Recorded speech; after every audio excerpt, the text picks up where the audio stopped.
Couple ने अचानक Mars पर एक ह्यूमनॉइड मॉन्स्टर देखा। उसे एलियन समझकर शोकिची ने तुरंत उससे अभिवादन किया, लेकिन बिना किसी चेतावनी के मॉन्स्टर ने सीधे हमला कर दिया और शोकिची की गर्लफ्रेंड ननाओ की गर्दन तोड़ दी। ये पावरफुल क्रिएचर असल में कोई मार्शियन नहीं था, बल्कि एक म्यूटेटेड कॉकरोच था जिसे टेराफॉर्मर कहा जाता है। अपनी आंखों के सामने ननाओ को मरते देखना शोकिची के लिए बहुत बड़ा सदमा था। दुख और गुस्से से भरकर उसने मॉन्स्टर से पूछा कि उसने ऐसा क्यों किया, लेकिन क्रिएचर ने उसकी बात को बिल्कुल अनदेखा कर दिया। ताकतवर टेराफॉर्मर के लिए इंसान बस चींटी की तरह कमजोर थे। एक पल में वह क्रिएचर स्टाइलिश तरीके से दूर गायब हो गया। शोकिची ननाओ की लाश को लेकर स्पेसशिप वापस आया। वहाँ उसे पता चला कि उनका एक और टीममेट मारिकी भी टेराफॉर्मर्स के हाथों मारा गया था। पूरी क्रू में डर और घबराहट फैल गई। उनका मिशन सिर्फ मार्स के कॉकरोचेस को खत्म करना था, लेकिन किसी ने सोचा भी नहीं था कि वे इतने खतरनाक मॉन्स्टर्स बन चुके होंगे। शोकिची के गुस्से भरे सवालों का सामना करते हुए कैप्टन ने आखिरकार मिशन का असली राज खोल दिया। 500 साल पहले जब जमीन पर जनसंख्या अधिक होने लगी और संसाधनों की कमी होने लगी,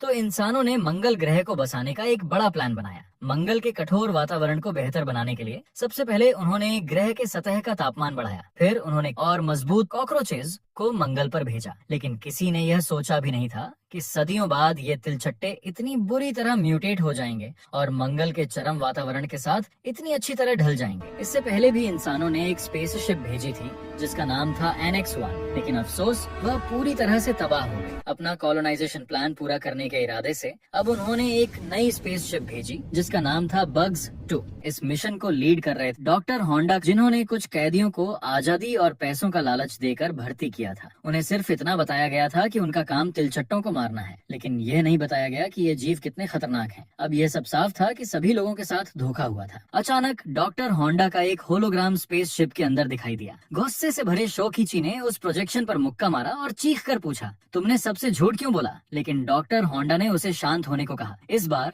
वह लोग तैयार थे। जमीन से रवाना होने से पहले डॉक्टर होंडा ने हर क्रू मेंबर के शरीर में कीड़ों का DNA डालकर उन्हें जेनेटिकली मॉडिफाई किया था। एक खास एक्टिवेटर इंजेक्शन के जरिए ये लोग कुछ वक्त के लिए सुपर ह्यूमन पावर्स हासिल कर सकते थे। इतनी ताकत जो टेराफॉर्मर्स से लड़ने के लिए काफी थी। कैप्टन ने सब कुछ समझाने के बाद हर क्रू मेंबर के दिमाग में उनकी खास कीट शक्तियों का डेटा अपलोड कर दिया, लेकिन उसने साथ ही यह भी चेतावनी दी, इन शक्तियों का इस्तेमाल संभल कर करना, क्योंकि अगर ज्यादा उपयोग किया गया तो जान को खतरा हो सकता है। उसकी बात खत्म होते ही एक टेराफॉर्मर अचानक स्पेसशिप के बाहर दिखाई दिया। उस वक्त एक बैटल हार्डेंड मर्सिनरी आगे आया। उसका नाम था गॉडली। वह क्रिएचर का सामना खुद करने के लिए तैयार था। उसका सेल्फ कॉन्फिडेंस देखकर सबको लगा कि वह आसानी से जीत जाएगा। गॉडली ने एक्टिवेटर अपने शरीर में इंजेक्ट किया और तुरंत एक बॉम्बार्डियर बीटल में बदल गया। इसके बावजूद उसकी कॉम्बैट स्ट्रेंथ आम इंसानों से कई गुना ज्यादा थी। सामने खड़े ताकतवर टेराफॉर्मर के सामने वह बिना डरे अपनी जगह बनाए खड़ा रहा। गॉडली अपने हाथों से जलते हुए फ्लेम्स भी निकाल सकता था। उसने यह अटैक मूव फाइनल स्ट्राइक के लिए प्लान किया था। गॉडली ने सोचा था कि वह टेराफॉर्मर को जिंदा जला देगा, लेकिन उसके लिए यह सब कुछ हैरान कर देने वाला था कि टेराफॉर्मर पर उसकी फ्लेम्स का कोई असर ही नहीं हुआ। जैसे ही गॉडली ने दोबारा अटैक करने की कोशिश की, टेराफॉर्मर एक पल में आगे बढ़ा और उसे तुरंत मार डाला। सब लोग हैरान हो गए और अगले ही सेकंड वह टेराफॉर्मर स्पेसशिप के अंदर दिखाई दिया। उसने अपना सिर बार बार ग्लास पर मारना शुरू कर दिया। वाइस कैप्टन झांग ने सबको शांत करने की कोशिश की और कहा कि यह ग्लास नहीं टूट सकता, लेकिन उसके कहने से पहले ही टेराफॉर्मर ने ग्लास तोड़ दिया और 2 क्रू मेंबर्स को तुरंत मार डाला। ये देखकर कैप्टन ने एक्टिवेटर अपने शरीर में इंजेक्ट किया। अगले ही पल वह बुलेट एंड में ट्रांसफॉर्म हो गया। जैसे कि उम्मीद थी, बुलेट एंड का फॉर्म भयानक था। उसके पंचेस बिल्कुल बुलेट्स की तरह पावरफुल थे और सिर्फ एक ही पंच में कैप्टन ने उस टेराफॉर्मर को धूल चटा दी। लेकिन उनके सेलिब्रेट करने से पहले ही शिप के रडार ने स्कैन किया कि और भी टेराफॉर्मर्स तेजी से उनकी तरफ बढ़ रहे हैं। इतने सारे दुश्मनों के सामने टिकना नामुमकिन था। कैप्टन ने तुरंत ऑर्डर दिया, मिशन अबॉर्ट करो और जमीन पर वापस चलो। लेकिन उसी वक्त शिप का लॉन्च सिस्टम अचानक फेल हो गया। अब उनके पास सिर्फ एक ही ऑप्शन बचा था, पास में मौजूद NX-1 शिप तक पहुंचना और उसके सिस्टम को बग्स 2 में ट्रांसफर करना, क्योंकि दोनों शिप्स का सिस्टम एक जैसा था। अगर ट्रांसप्लांट सफल हो जाता तो लॉन्च दोबारा मुमकिन हो सकता था। कैप्टन ने तय किया कि वह वहीं रुककर टेराफॉर्मर्स के स्वार्म को रोकेगा ताकि बाकी लोग NX-1 तक सुरक्षित पहुंच सकें। कैप्टन ने वाइस कैप्टन झांग को ऑर्डर दिया कि वह बाकी सबको NX-1 तक ले जाए। इचिरो ने कैप्टन के साथ रुकना चाहा। जाने से पहले शोकिची अपनी गर्लफ्रेंड ननाओ की लाश से अलविदा कहने गया, लेकिन उसने देखा कि उसके सिर से कुछ निकल रहा था। इससे पहले कि कुछ और हो, बाकी लोग स्पेस रोवर में चढ़ गए। इसी वक्त तेजुका की एबिलिटी काम आई। उसने एक्टिवेटर अपनी गर्दन में इंजेक्ट किया और तुरंत उसके मुंह से एक ट्यूब निकल आई। जैसे ही हैच खुला, उन्होंने देखा कि स्पेस शिप के बाहर पूरा इलाका टेराफॉर्मर से भरा हुआ था। तेजुका तैयार हो गया। उसके गाल मेंढक की तरह फूल गए और अगले ही पल उसके मुंह से एक जोरदार फायर ब्लास्ट निकला। उस जबरदस्त फायर ब्लास्ट ने स्पेस रोवर को रॉकेट की तरह आगे धकेल दिया। ये ब्लास्ट सीधे मॉन्स्टर्स के स्वार्म के बीच से गुजरता हुआ व्हीकल को एक ही पल में दूर ले गया। पता चला कि तेजुका के पास यह पावर थी कि वह अपनी टेल से गैस रिलीज करके खतरा देखते ही बिजली की रफ्तार से निकल सकता था। उसकी टॉप स्पीड 1000 किलोमीटर प्रति घंटा से भी ज्यादा थी। उसके लगातार बूस्ट के चलते स्पेस रोवर तेजी से अपने डेस्टिनेशन की तरफ बढ़ता गया। दोनों लड़कियां उसकी तारीफ किए बिना रह नहीं पाई, लेकिन ज्यादा देर तक सब कुछ शांत नहीं रहा। कुछ ही वक्त बाद एक नया खतरा सामने आ गया। एक बड़ा सा दीवार अचानक उनके सामने खड़ा हो गया। पहले तो वह एक तेज आती सुनामी जैसा लगा, लेकिन जब उन्होंने ध्यान से देखा तो समझा कि यह लाखों टेराफॉर्मर्स से बना हुआ था। उनके पास सिर्फ एक ही रास्ता था कि वे पूरी स्पीड से उसमें घुस जाएं। जब रोवर कॉकरोच की लहर से टकराया तो हजारों टांगे और टूटे हुए जिस्म विंडशील्ड से टकरा गए। तेजुका छत पर जोर का झटका खा रहा था, लेकिन उसकी हिम्मत कम नहीं हुई। आखिरकार रोवर उस झुंड को चीरते हुए बाहर निकल आया। सबने एक गहरी सांस ली। थोड़ी देर रुकने के बाद तेजुका ने फिर से आगे बढ़ना शुरू किया, लेकिन जैसे ही वाइस कैप्टन झांग ने आगे देखा, उसका चेहरा एकदम से उतर गया। एक और बड़ी कॉकरोच सुनामी सामने आ रही थी। इस बार तेजुका ज्यादा देर तक टिक नहीं पाया। उसकी मदद के लिए दोनों लड़कियों ने ट्रांसफॉर्म होने का फैसला किया। दोनों के पास हार्ड शेल्ड बीटल्स की ताकत थी। उनके बड़े बड़े पिंसर्स डिफेंस के लिए परफेक्ट थे। जैसे ही स्वार्म करीब आई, तेजुका ने अपनी पूरी फायर पावर के साथ वॉर किया और दोनों लड़कियां इम्पैक्ट झेलने के लिए तैयार हो गयी। कॉकरोच सुनामी ने रोवर को निगल लिया। एक जबरदस्त शॉक वेव आई। दोनों लड़कियों के प्रोटेक्शन के बावजूद इम्पैक्ट इतना तेज था कि रोवर कंट्रोल में नहीं आ रहा था। जैसे ही रोवर ने झुंड को पार किया, थ्रस्ट न होने के कारण वह उलट गया। तीनों लोग जमीन पर जा गिरे। अंदर बैठे लोग झटके से बेहोश हो गए। खुशकिस्मती से टेराफॉर्मर्स के पहुंचने से पहले रोवर ऑटो पायलट पर चला गया और बेहोश क्रू को डेंजर से दूर ले गया। लेकिन जो 3 लोग पीछे रह गए थे, उनकी हालत बहुत खराब थी। जमीन टेराफॉर्मर से भरी थी जो तेजी से उनकी तरफ आ रहे थे। पिछली फाइट के बाद वे तीनों थक गए थे। सबसे पहले दोनों लड़कियां गिर गईं, लेकिन अपनी आखिरी ताकत जोड़कर तेजुका एक बार फिर खड़ा हुआ, लेकिन वह अपनी किस्मत से बच नहीं पाया। उसकी भी मौत हो गई। तभी बग्स 2 स्पेसशिप में कैप्टन और इचिरो एक निर्णायक जंग लड़ रहे थे। उन्होंने ज्यादातर टेराफॉर्मर्स को शिप के अंदर फंसा लिया। फिर कैप्टन ने इचिरो को ऑर्डर दिया कि शिप का शील्ड सील कर दे। दोनों ने शिप का सारा ऑक्सीजन रिलीज कर दिया, इस उम्मीद में कि टेराफॉर्मर्स मर जाएंगे। जैसे जैसे ऑक्सीजन कम होता गया, टेराफॉर्मर्स एक एक करके गिरने लगे। उनकी फाइटिंग पावर बहुत कम हो गई थी। अब कैप्टन उन्हें एक पंच में खत्म कर सकता था, लेकिन सबको मारने के बाद कैप्टन और इचिरो दोनों ऑक्सीजन की कमी से बेहोश हो गए। तब तक स्पेस रोवर अपनी मंजिल तक सुरक्षित पहुंच चुकी थी। क्रू के लोग धीरे धीरे होश में आने लगे, लेकिन जब उन्होंने एनेक्स एक शिप स्टार्ट करने की कोशिश की तो पता चला कि उसका सिस्टम भी खराब था। अचानक बाहर गोलियां चलने की आवाज आई। 2 क्रू मेंबर्स को तो ट्रांसफॉर्म करने का मौका भी नहीं मिला और उन्हें टेराफॉर्मर्स ने वहीं मार दिया। जब तीनों लोग बाहर निकले तो वह देखकर हैरान रह गए कि अब टेराफॉर्मर्स गन्स भी चला सकते हैं। इस मोड पर शोकिची के पास कोई ऑप्शन नहीं था। उसने खुद को ट्रांसफॉर्म कर लिया। वह बन गया सबसे पावरफुल कीड़ा, एशियन जायंट हॉर्नेट। उसके हाथों में जहरीले कांटों वाले स्टिंगर्स थे जो एक पावरफुल टेराफॉर्मर को सिर्फ एक वार में मार सकते थे। जब मोतो ने शोकिची की ताकत देखी तो वह खुद को रोक नहीं पाया और उसने भी इंजेक्शन लगा लिया। वह बन गया एक डेजर्ट लोकस्ट। उसके पैर बहुत मजबूत थे और उसकी किक पावर जबरदस्त थी। दूसरी तरफ वाइस कैप्टन जांग ने मैंटिस में बदलाव लिया। उसके तेज हाथ छुरी जैसे थे जो टेराफॉर्मर्स को सब्जियों की तरह काट रहे थे। जब ये तीनों मिलकर लड़े तो उन्होंने तुरंत ही 1 दर्जन से ज्यादा टेराफॉर्मर्स को खत्म कर दिया। इसी बीच बग्स 2 शिप पर ऑक्सीजन सिस्टम धीरे धीरे रिकवर कर रहा था, लेकिन मरने के करीब पहुंच चुके कैप्टन ने अचानक एक और टेराफॉर्मर को शिप के अंदर देखा जिसकी बंदूक सीधी उसकी तरफ थी। कैप्टन को कुछ समझ ही नहीं आया कि अचानक उस टेराफॉर्मर का शरीर फट गया। अंदर से निकली मारिकी, वही क्रू मेंबर जिसे सब लोग समझ चुके थे कि वह बहुत पहले मर चुकी है। मारिकी एक फ्लैट हेडेड वॉस्प थी। उसके खास स्टिंगर की वजह से वह टेराफॉर्मर्स के दिमाग पर कंट्रोल कर सकती थी और उन्हें अपनी कठपुतली बना लेती थी। इसी तरीके से वह पहले भी बची थी। दरअसल वह मार्स पर सिर्फ कॉकरोचेस मारने नहीं आई थी। उसका एक गुप्त मिशन था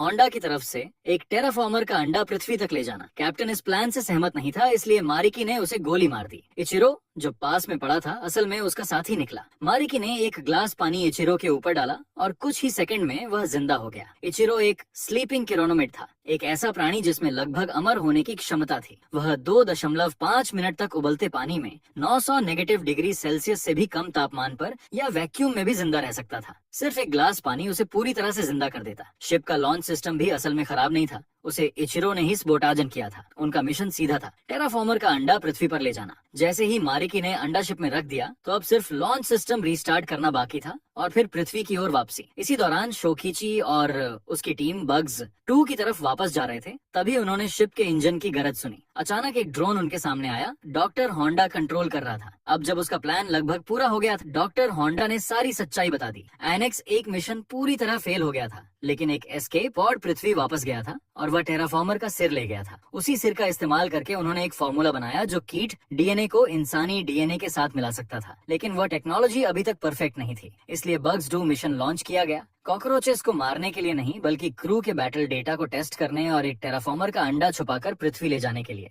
सिर्फ वही अंडा उनकी रिसर्च को आगे बढ़ा सकता था और एक परफेक्ट कीट मानव हाइब्रिड आर्मी बना सकता था, एक ऐसी सेना जो न्यूक्लियर वेपन्स जितनी पावरफुल होती। ये सब सुनकर शोकिची का सिर्फ एक ही इरादा था कि वो अर्थ वापस जा और डॉक्टर होंडा को मार डाले। लेकिन अब उनके पास कोई ट्रांसपोर्ट नहीं थी, क्योंकि वह शिप के लॉन्च से पहले वापस नहीं पहुंच सकते थे। शिप के अंदर मारिकी और इचिरो लॉन्च की तैयारी कर रहे थे। तभी उन्होंने देखा कि अंडे के अंदर कुछ अजीब सी हरकत हो रही थी। उनके होश उड़ गए। अंडा फट चुका था और उसमें से 2 बेबी टेराफॉर्मर्स पैदा हो चुके थे, ट्विंस। न्यूबॉर्न्स एक अजीब सी पोज में बाहर आए। मारिकी हैरान थी लेकिन घबराई नहीं। उसे लगता था कि उसकी पावर उन दोनों को कंट्रोल कर लेगी। जैसे ही ट्विन टेराफॉर्मर्स खड़े हुए, मारिकी बिजली की तरह आगे बढ़ी और दोनों के दिमाग में अपना जहरीला कांटा घुसा दिया। उसे लगा सब कुछ उसके कंट्रोल में है, लेकिन जब उसने उन्हें हुक्म दिया तो टेराफॉर्मर्स ने कोई बात नहीं मानी, बल्कि उन्होंने पलटकर उसी पर हमला कर दिया और वहीं उसकी जान ले ली। ये साफ था कि ये ट्विन्स आम टेराफॉर्मर्स नहीं थे। उनके शरीर एक बार फिर इवॉल्व हो चुके थे। उसी वक्त शिप टेक ऑन ऑफ कर चुका था, लेकिन ट्विन टेराफॉर्मर्स ने एक अजीब सी तेज चीख मारी, जैसे किसी मदद के लिए बुला रहे हों। जैसे ही नीचे जमीन पर मौजूद टेराफॉर्मर्स को यह आवाज सुनाई दी तो अचानक उनके पंख निकल आए। वे फ्लाइंग टेराफॉर्मर्स में बदल गए थे। सभी आसमान में उड़ते हुए शिप की तरफ उड़ने लगे। कुछ ही देर में पूरा स्पेस शिप उनसे घिर गया और उनका वजन इतना ज्यादा हो गया कि शिप नीचे गिर गया। स्पेस क्राफ्ट क्रैश होकर वापस सरफेस पे आ गिरा। इचिरो बस सीरम लगाने ही वाला था ताकि वह लड़ सके, लेकिन एक टेराफॉर्मर ने उसे जोर से लात मारी और वह फिर से बेहोश हो गया। टेराफॉर्मर्स की संख्या बढ़ती ही जा रही थी और स्पेस शिप सीधा उस जगह क्रैश हुआ जहाँ पर शोकिची और उसकी टीम खड़े थे। ये सब डॉक्टर होंडा के एक्सपेक्टेशन से बहुत आगे था। अब शोकिची, मूटो और जांग पूरी तरह से टेराफॉर्मर्स के झुंड से घिर चुके थे, जिन्हें दोनों न्यूबॉर्न ट्विन लीड कर रहे थे। जैसे ही दुश्मन उनकी तरफ बढ़ा, तीनों ने तुरंत अपना सीरम इंजेक्ट कर दिया। आम टेराफॉर्मर्स उनके सामने टिक नहीं पाए, लेकिन ये दोनों स्पेशल लीडर्स कुछ और ही लेवल के थे। उनके माथे पर अलग निशान थे और वे पूरे स्वॉर्म के कमांडर जैसे लग रहे थे। शोकिची ने एक लीडर पर छुपकर वार करने की कोशिश की, लेकिन उसने एक ही पंच में उसे हरा दिया। साफ था कि ये दोनों बहुत ज्यादा पावरफुल थे। उनके मूवमेंट्स भी इंसानों जैसे लग रहे थे। फिर एक लीडर ने मूटो पर हमला किया। वाइस कैप्टन झांग तुरंत हेल्प करने आई, लेकिन वह बैटल में सबसे पहले शहीद हो गई। झांग की मौत ने मूटो को गुस्से से पागल कर दिया। खतरे की परवाह किए बिना उसने एक और डोज इंजेक्ट कर दी। उसका रूप बदल गया और ताकत में जबरदस्त इजाफा हुआ। उसने कई टेराफॉर्मर्स को आसानी से कुचल दिया, लेकिन उसके लिए ये काफी नहीं था। जब उसने तीसरा इंजेक्शन लिया तो अचानक उसके पंख निकल आए। टेराफॉर्मर्स भी अपने पंख फड़फड़ाते हुए हवा में उड़ गए। अब एक भयानक एरियल बैटल शुरू हो गई। मूटो ने एक टेराफॉर्मर को पकड़ा, टॉर्नेडो की तरह घुमाया और एक ही वार में एयर फाइट जीत ली। लेकिन सीरम के साइड इफेक्ट्स तुरंत सामने आने लगे। उसके शरीर ने बुरा रिएक्ट करना शुरू कर दिया। तभी एक जाइंट हैमर टेराफॉर्मर ने हवा में उस पर वार किया और उसे दूर तक उछाल दिया। हार मानने से इनकार करते हुए मूटो ने शोकिची की वार्निंग्स को नजरअंदाज किया और चौथी बार इंजेक्शन लगा लिया। फिर 5वीं बार भी उसने अपनी पूरी ताकत से एक लीडर पर अटैक किया। हैरानी की बात यह थी कि उसने उस लीडर को वाकई गिरा दिया। बाकी के टेराफॉर्मर्स डर के मारे जम गए, लेकिन मूटो अपनी सारी ताकत खत्म कर चुका था। अब उसमें लड़ने की हिम्मत नहीं थी। टेराफॉर्मर्स अपने लीडर का बदला लेने के लिए आगे बढ़े, लेकिन शोकिची ने वक्त पर बीच में आकर उन्हें रोका। तब तक मूटो पूरी तरह एक ग्रास हॉपर में बदल चुका था। अब वह कभी भी इंसान नहीं बन सकता था। गुस्से से भरकर शोकिची बचे हुए लीडर पर टूट पड़ा, लेकिन उसका सामना उसके बस का नहीं था। लीडर ने उसका अटैक आसानी से रोक दिया और उसके जहरीले स्टिंगर्स को तोड़ दिया। शोकिची ने एक निराशा भरा पंच मारा, लेकिन उसका लीडर पर कोई असर नहीं हुआ। उलझन में लीडर ने उसे जोर से बैटलफील्ड के उस पार लात मारकर फेंक दिया। जब लीडर ने अंतिम वार के लिए अपना हाथ उठाया तो अचानक उसका हाथ हवा में रुक गया, क्योंकि आसमान में एक रोशन सी शक्ल नजर आई। शोकिची ने पलट कर देखा तो वह हैरान रह गया, क्योंकि वह नानाओ थी। वही नानाओ जिसका गला मिशन की शुरुआत में तोड़ दिया गया था। असल में उसका ट्रांसफॉर्मेशन सिल्कवर्म मॉथ था। मरने के बाद वह ककून में चली गई थी और एक मौत के रूप में फिर से जन्मी थी। नानाओ ने अपने पंख हल्के हल्के झपकाए और ऊपर से पाउडर जैसा स्केल बिखेरने लगी। टेराफॉर्मर्स बिल्कुल कंफ्यूज हो गए। सिर्फ मूटो और शोकिची को समझ आया कि कुछ गड़बड़ हो रहा है। नानाओ एक मैसिव डस्ट एक्सप्लोजन ट्रिगर करने की कोशिश कर रही थी, मतलब वह खुद को भी उड़ा देने वाली थी। जब शोकिची को यह एहसास हुआ तो उसने इस सच को मानने से इनकार कर दिया। वह नानाओ के साथ अर्थ लौटना चाहता था। उसकी गहरी मोहब्बत ने उसे इवॉल्व कर दिया और अचानक उसके भी पंख निकल आए। वह बिना हिचकिचाए उसकी तरफ उड़ गया, लेकिन जैसे ही वह उसके पास पहुंचने ही वाला था, एक टेराफॉर्मर ने जमीन से एक हथियार उठाया और दोनों पर ट्रिगर दबा दिया। आसमान में एक जबरदस्त धमाका हुआ। चारों तरफ के टेराफॉर्मर्स तुरंत मार दिए गए। जब आग का तूफान शोकिची की तरफ बढ़ने लगा तो मूटो ने अपनी आखिरी ताकत जोड़कर उसे खींच लिया और उसकी जान बचा ली। शोकिची कुछ नहीं कर सका, वो सिर्फ नानाओ को आग में जलता देखता रहा। बड़े धमाके के बाद शोकिची और मूटो दोनों आसमान से जमीन पर गिरे। जब शोकिची की आंखें खुली तो वो फिर से इंसान बन चुका था, लेकिन मूटो ने सीरम का ज्यादा इस्तेमाल किया था और साइड इफेक्ट्स के कारण उसकी मौत हो गई। अचानक पता चला कि लीडर और कुछ टेराफॉर्मर्स अभी भी जिंदा थे, लेकिन लीडर भी अपनी सीमा पर पहुंच चुका था। शोकिची ने बिना ट्रांसफॉर्म हुए एक सॉलिड पंच मारा और लीडर को गिरा दिया। जब लीडर जमीन पर कमजोर पड़ा था, शोकिची ने उसे मारा नहीं, बल्कि उसने उसे जिंदा छोड़ दिया। शिप पर वापस जाकर शोकिची ने देखा कि इचिरो भी जिंदा था। पता चला कुछ गिरा हुआ पानी उसे जिंदा कर गया था। इस मोड़ पर इचिरो भी डॉक्टर होंडा के लिए लड़ना नहीं चाहता था। उसने भी शोकिची को जाने दिया। आखिरकार डॉक्टर होंडा ही असली विलेन था। दोनों ने मिलकर एस्केप पॉड में बैठने का फैसला किया और अर्थ लौटने की तैयारी की, ताकि दुनिया को सच बताया जा सके। जमीन पर कुछ टेराफॉर्मर्स ने उनका पीछा करने की कोशिश की, लेकिन लीडर ने उन्हें रोका। अब जब उसमें समझ आ चुकी थी तो हो सकता है वह कभी इंसानों से लड़ना नहीं चाहता था। शायद वह सिर्फ अपने घर और अपनी कौम को बचाना चाहता था।